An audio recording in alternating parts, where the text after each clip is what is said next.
Tilly Franklin, thank you very much for your time. Thank you for inviting me. The market turmoil of 2022 has led to a lot of unsettlement in the investment community, with both share prices and bond prices tumbling. Now, many investors are wondering, does it even make sense to invest in equities with interest rates slowly, coming up again?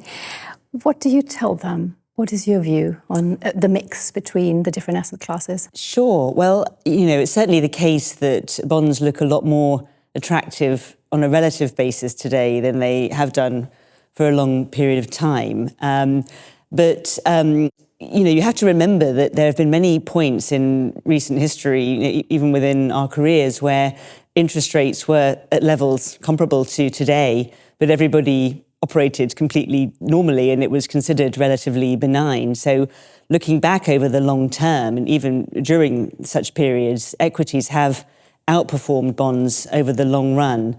So I think as a very long-term investor, it still makes sense for equities to be the cornerstone of our portfolio. But having said that, it's also becoming even more important to have diversifying assets. So that's something that we're very focused on. Let's look at one asset class in particular. Over the course of this last year, there has been a growing focus on not just large caps, but really mega caps. How do you see that developing? Will that trend stay with us for a while? Sure. Well, I don't try to predict the future because I think that's extremely difficult, but it's certainly true that the mega cap stocks, particularly in the US, have driven a huge percentage of overall market gains over the last several years, and it's been very difficult actually to keep pace with the index if you didn't own those shares proportionately. But the one thing I can say with certainty when I look at them in detail is that they're very expensive today. And while we do have some exposure to those mega cap names, I'm also really happy to own other areas of the market where I think we can achieve comparable levels of growth, but at a much more reasonable valuation level. There's a lot of focus on the state of the world at the moment. What is your view? How does the changing geopolitical landscape, the tensions that we have seen in the last few months and years, how does that infect investment management in the years to come?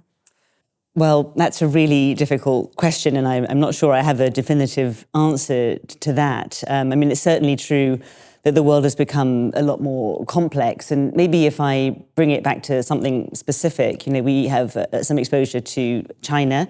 I was recently in China. I just got back a few weeks ago, and I have to say I was really impressed by both the level of entrepreneurial drive there and also a very high level of technological innovation. So I feel a real tension between being very attracted by this ongoing growth opportunity, but also seeing a significantly increased level of risk in the geopolitics, the relationship between China and the US. So I think, we still are continuing to have exposure there, but we are viewing it much more cautiously than we have done in the past, and really are also looking elsewhere in our portfolio for long-term growth opportunities.